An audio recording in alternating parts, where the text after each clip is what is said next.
compasión. Y esto fue lo mismo que sintió el padre de aquel hijo pródigo, ¿recuerda? Cuando aquel hijo vino, lo vio el padre de lejos, que dice que corrió a él, sintió que sus tripas se le retorcían y fue a él y lo abrazó. Tuvo compasión de su hijo, que era muerto, pero que ahora vivía, había regresado a casa. Compasión. Tuvo compasión de ellas. ¿Por qué tuvo compasión de ellas? Porque estaban desamparadas y dispersas como ovejas que no tienen pastor. Estaban desamparadas, desanimadas, se sentían desfallecer como la mujer de la historia, se sentían desmayar, etcétera, etcétera. Estaban desamparadas, no tenían rumbo, dice aquí, estaban todas dispersas, no sabían a quién recurrir y a dónde ir. La sociedad en el día de hoy está así, se siente así, desamparadas, y se sienten dispersas, derramadas ahí, desmayadas ahí, por las situaciones que tanto le agobian a la persona. Y nosotros, mis hermanos, que conocemos a Jesucristo, quien es la solución, quien es el antídoto para toda esta problemática que vive nuestra sociedad, nos estamos quedando callados, nos estamos quedando atrás, nos estamos quedando paralizados. Nuestros pies están paralizados. Pero qué tremendo y qué triste que mucha gente, y aún muchos cristianos, utilizan sus pies para irse a cometer tantas cosas que a Dios no le agradan. Que usamos nuestros pies para correr aquellas cosas que en realidad son pasajeras y temporales, y que muchas de ellas son consideradas por lo que dice la palabra de Dios como pecado. Pero para allá sí corremos, ¿verdad? Somos necios y tenemos que prestar atención a esto. Estaban desamparadas y dispersas como ovejas que no tienen pastor. Entonces Jesús confronta a sus discípulos como Dios nos confronta ahora a ti y a mí como iglesia, como hijos de Él nos confronta y nos dice: a la verdad, la mies es mucha. Y yo creo que para todos nosotros como cristianos esto no nos debería sorprender, porque eso es lo que tenemos que tener presente siempre, que los campos ya están listos para la siega, que los campos ya están blancos para cosecharlos. El Señor les estaba diciendo a sus discípulos esto: la mies es mucha, y les dice: mas los obreros pocos. Y yo creo que si el Señor estuviera aquí, parado delante de nosotros como iglesia, y nos dijera: iglesia, ¿tú quieres ser de pies hermosos? ¿Qué diríamos nosotros? Entonces, iglesia, si tú me estás diciendo que sí quieres ser de pies hermosos, déjame decirte que la mies es mucha y los obreros pocos. ¿Qué responderíamos? Ahí está el pastor, Señor. Ahí está el hermano de evangelismo. No, pues ahí están los diáconos que hagan la chamba. Yo solo me concreto en traer mis ofrendas y venir, etcétera. Ya está ahí. ¿Qué le diríamos al Señor? Sí, Señor, la mies es mucha, los obreros pocos. Pero poderle decir como Isaías, cuando escuchó la voz de Jehová, que le dijo: aquí, ¿a quién enviaré y quién irá por nosotros? Entonces Isaías dijo: heme aquí, envíame a mí, Señor. Que la respuesta de la iglesia sea esta, y es la respuesta que tú y yo le debemos dar al Señor, si estamos conscientes de la necesidad que hay allá afuera, y ser conscientes de que Dios nos está presentando que la mies es mucha, que ya está lista, que ya está preparada, pero nos está diciendo: oye, los obreros son pocos, yo espero algo de ti, yo espero una respuesta de ti. Que podamos, hermanos, concientizarnos de esto y decirle: Señor, pues si no responde quien está aquí a mi lado izquierdo, quien se sienta a mi lado derecho, o atrás o adelante, Señor, aquí estoy. Pero no lo hago por esa condición, porque lo hago por todo lo que tú has hecho por mí, Señor. Por eso lo hago. Y aquí estoy, Señor. Reconozco que la mies es mucha, que hay mucha chamba allá afuera. Y yo quiero ser de pies hermosos, que anuncie la paz y que anuncie las buenas nuevas.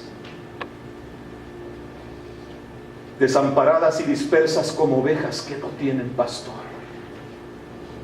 Cuando las ovejitas, los animalitos se dispersan, ellos pierden el rumbo y corren de un lado para otro, queriendo escuchar la voz del pastor para que nuevamente se redirija hacia él.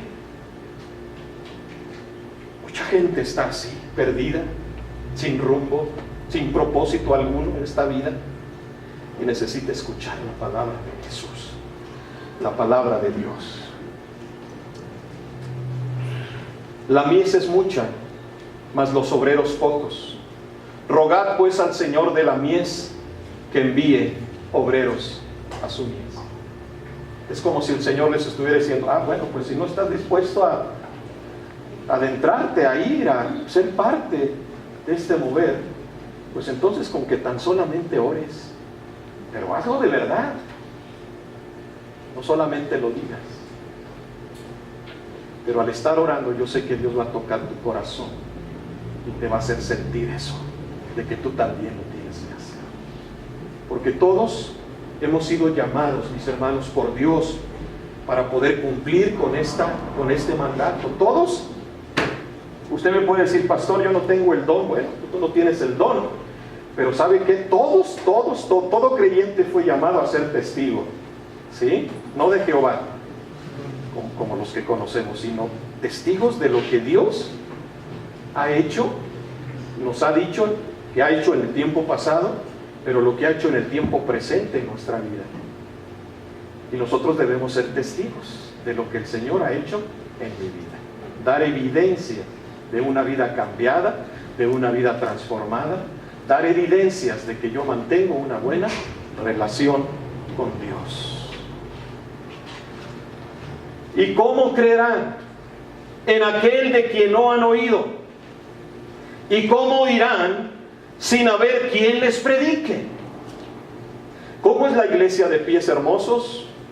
Ya dijimos, tiene gran compasión por los perdidos. Número 2, ¿cómo es la iglesia de pies hermosos? Bueno, ahí tiene número 1, ya se repitió, pero es número 2. Tiene gran pasión y entrega por los perdidos, ¿sí?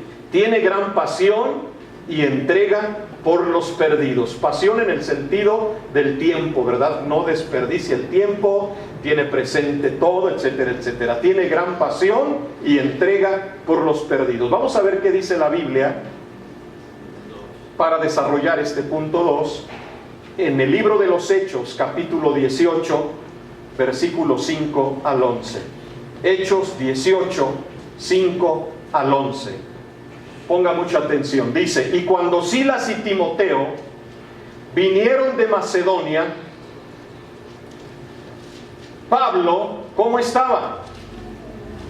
Pablo estaba entregado por entero a la predicación de la palabra, testificando a los judíos que Jesús era el Cristo, pero oponiéndose y blasfemando estos, les dijo, sacudiéndose los vestidos: vuestra sangre sea sobre vuestra propia cabeza, yo limpio, desde ahora me iré a los gentiles. Y saliendo de allí, se fue a una casa de uno llamado Justo, temeroso de Dios, la cual estaba junto a la sinagoga. Y Crispo, el principal de la sinagoga, creyó en el Señor con toda su casa.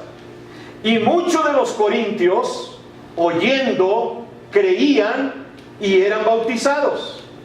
Entonces el Señor dijo a Pablo en una visión de noche: no temas, sino habla, y no calles, porque yo estoy contigo, y ninguno pondrá sobre ti la mano para hacerte mal, porque yo tengo mucho pueblo en esta ciudad. Y se detuvo allí 1 año y 6 meses, enseñándoles la palabra de Dios. Enseñándoles la palabra de Dios. Tiene gran pasión y entrega por los perdidos. Este pasaje que nos relata aquí este incidente, Hechos capítulo 18, se da precisamente en el contexto cuando Pablo estuvo predicando en Atenas. Y ahí, cuando estuvo predicando, se encuentra aquí, Pablo en Corinto, pero cuando estuvo predicando en Atenas, tuvo muchas dificultades, porque lo que él vio, llegando a este lugar, vio la tremenda idolatría en la que se encontraba. Vio una tremenda idolatría, y dice ahí uno de los versículos que él, como dice, él enardecía, ¿sí? Se enardecía su corazón por la idolatría que estaba allí en ese lugar. Y Pablo empezó a compartirles el evangelio, pero ellos no lo atendieron. Aún ellos adoraban ahí algo que ellos decían adorar al Dios no conocido. Mas sin embargo, Pablo les dice, pues es el Dios que yo quiero presentarles, al que ustedes no conocen, ¿verdad? Es del que yo quiero hablarles. Entonces ahí Pablo empieza a predicarles, pero ellos dijeron, ya en otro tiempo te vamos a escuchar, ¿sí? Y dejaron pasar la oportunidad. Hoy se presenta esto en estos tiempos, hermano. La sociedad, ¿verdad? Nuestra patria está llena de idolatría. La gente, mucha de la gente está rechazando la palabra, aunque otros le están aceptando, pero muchos le están rechazando. ¿Qué hizo Pablo? Pues dice que tuvo que salir de ahí, tuvo que irse precisamente a otro lugar donde él pudiera ser escuchado y Dios pudiera hacer la obra en las personas. Hechos 18, 5 al 11 dice: cuando Silas y Timoteo vinieron de Macedonia, se encontraron con Pablo y vieron que ellos se dieron cuenta que Pablo estaba entregado por completo a la predicación de la palabra de Dios. Entregado, dice, estaba entregado a la predicación, entregado por entero a la predicación de la palabra. Y yo creo que esta frase nos da a entender que Pablo, ¿verdad?, estaba ahí dispuesto, aún reducía, ¿verdad?, de los momentos que tenía que comer, que tenía que dormir, que tenía que descansar, lo reducía, porque lo que él ansiaba, lo que él quería, era predicar la palabra. Estaba entregado por entero, y probablemente que a veces no dormía, a veces no descansaba, a veces no comía, porque él estaba entregado por entero a la predicación de la palabra, testificando a los judíos, primeramente, diciéndoles que él era el Cristo. Pero Pablo enfrentó oposición, y seguramente la iglesia de hoy, los cristianos, nosotros, si queremos ser una iglesia de pies hermosos, vamos a enfrentar oposición. Esto téngalo presente. Vamos a enfrentar oposición. ¿Por qué? Porque la luz y las tinieblas no se llevan. Vamos a enfrentar oposición.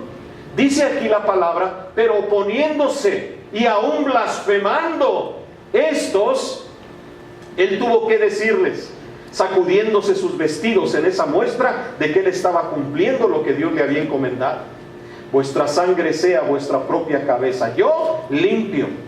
Desde ahora, dice, me saldré de ustedes, o los dejaré a ustedes como judíos que no quieren entender. Ahora me iré a los gentiles.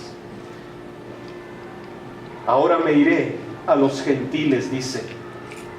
Y saliendo de allí, se fue a la casa de uno llamado Justo, de este varón.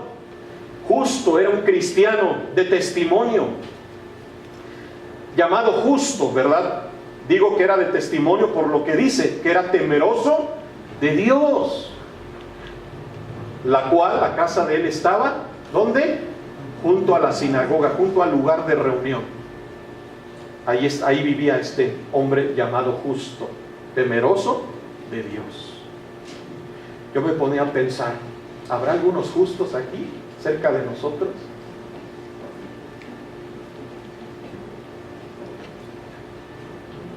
Más allá. ¿Habrá un justo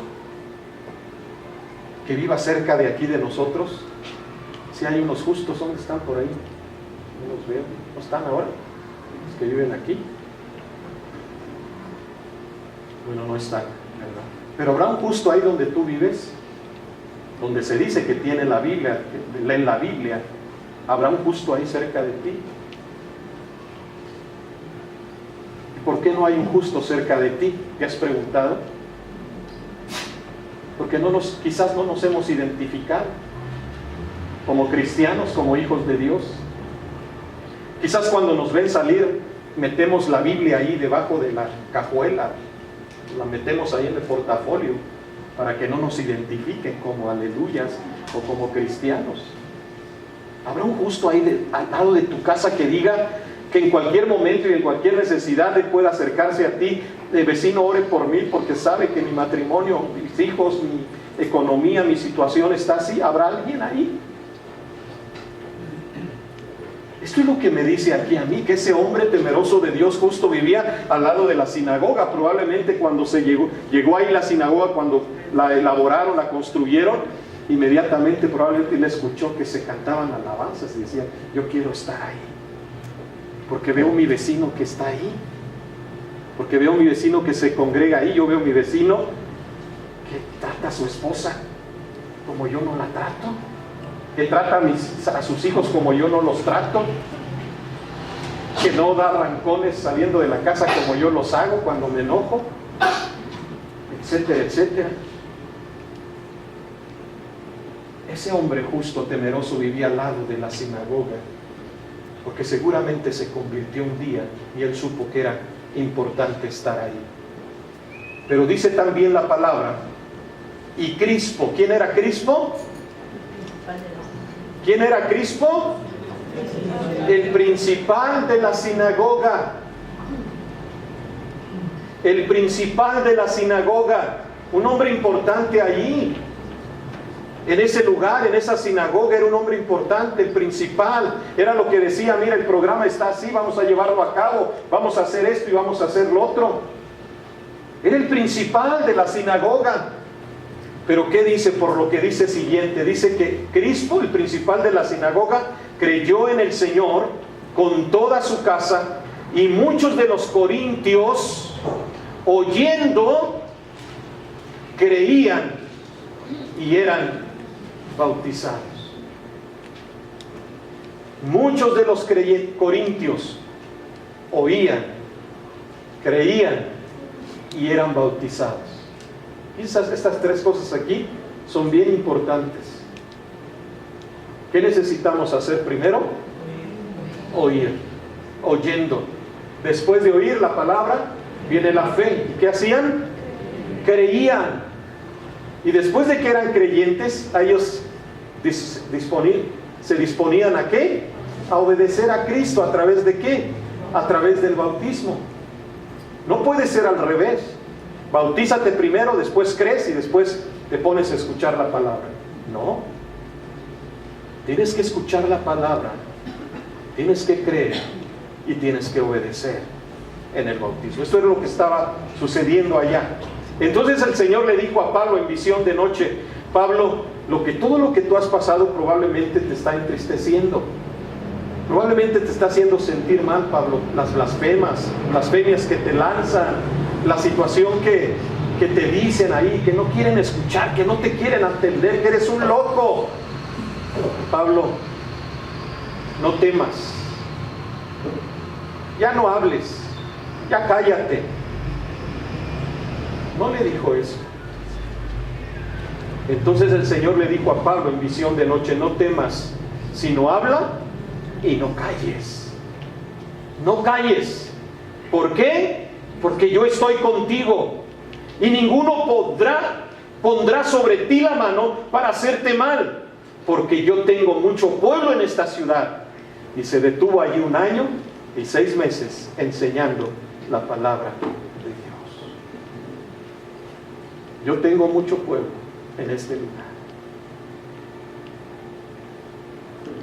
Hay mucha gente, mis hermanos. Sí, ustedes dicen, pues aquí en Salamanca hay muchas iglesias cristianas, hermano. ¿Ya para qué predicamos? ¿Pero qué están predicando? No, hermano, pues ya hay muchos. Ahí en el jardín, ¿para qué vamos al jardín? Si ahí hay otros que van. ¿Para qué predicamos ahí? No, pues ahí hay otros.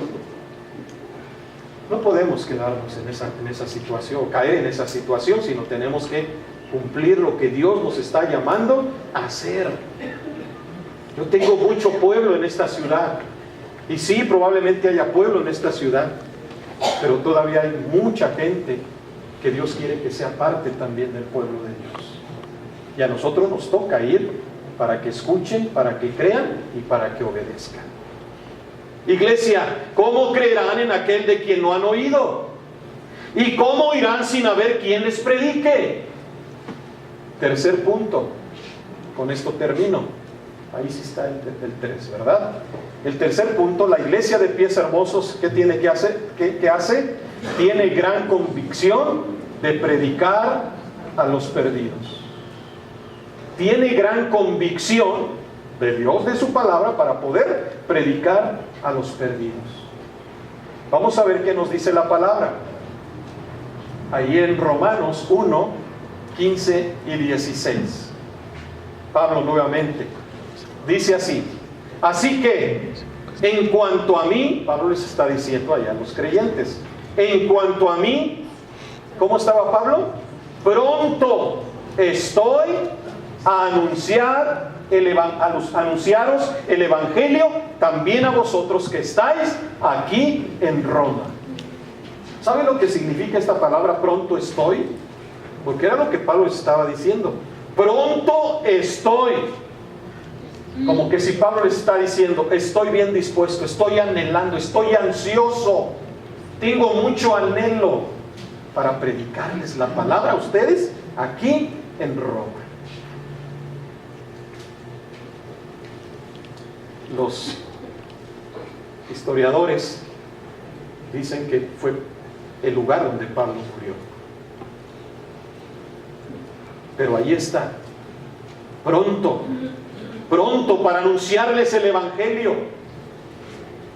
Él no quería desperdiciar ningún instante de su vida. Él estaba pronto. Y yo creo que hoy se requiere que la iglesia sea pronta. Que cada uno de nosotros estemos prontos. Pronto estoy. Pastor, pronto estoy. Pastor, ¿hacia dónde vamos a predicar? Pronto estoy.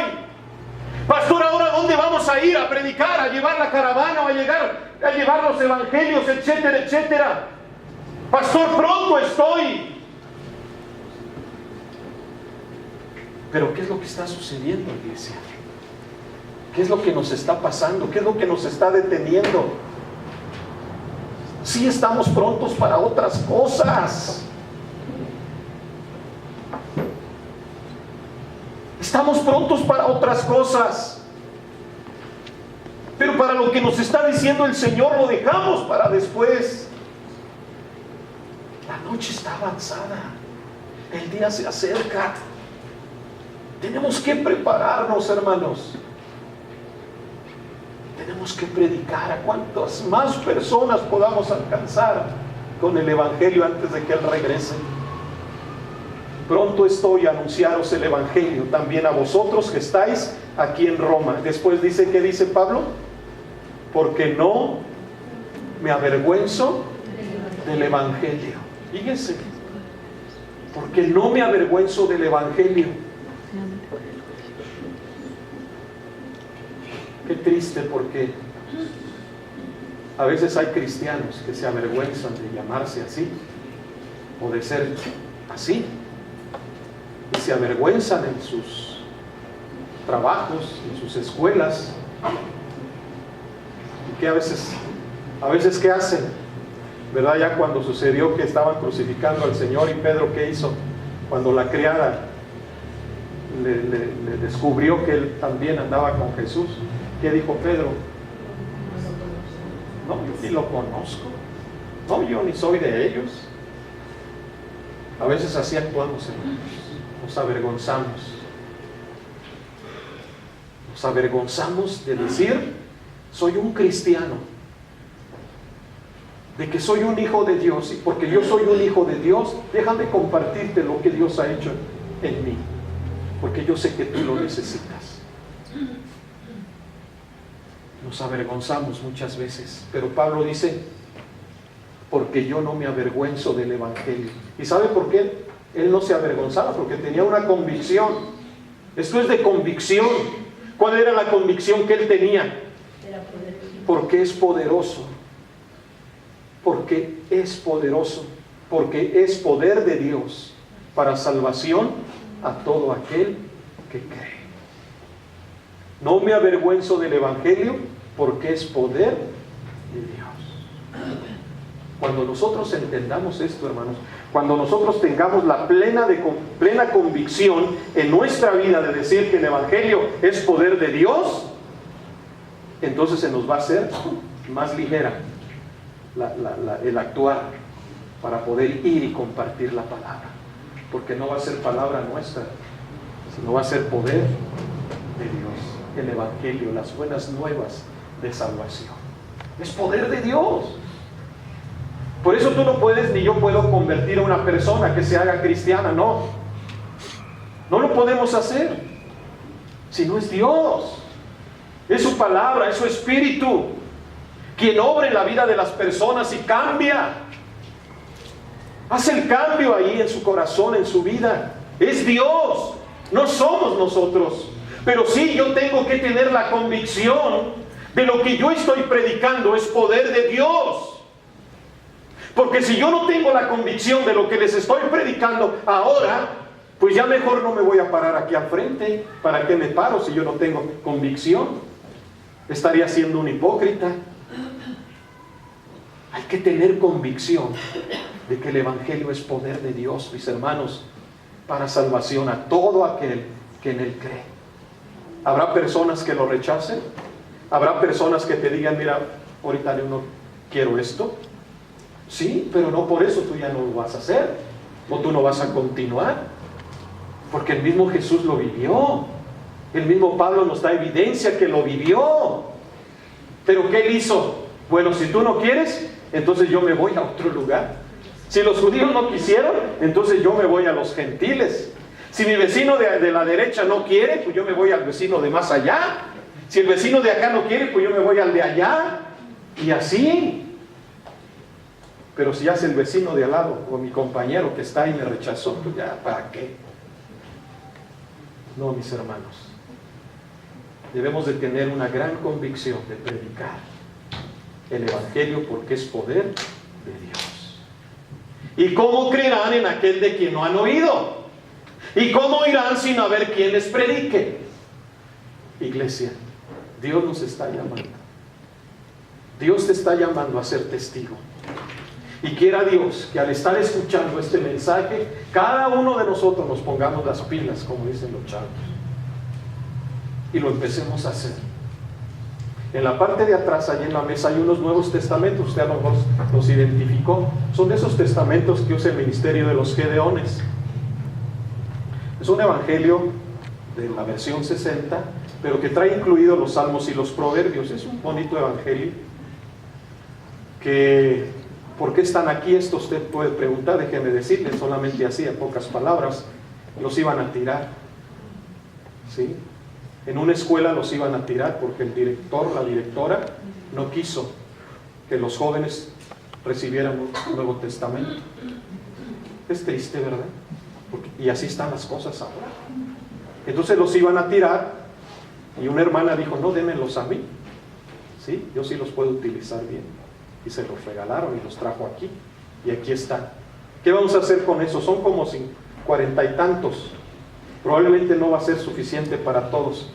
Pero si tú sientes en tu corazón llevar uno, ¿sabes qué vas a hacer con él durante esta semana? Porque el próximo domingo vamos a dar testimonio de ello. A quien tú se lo entregues, tú le vas a compartir.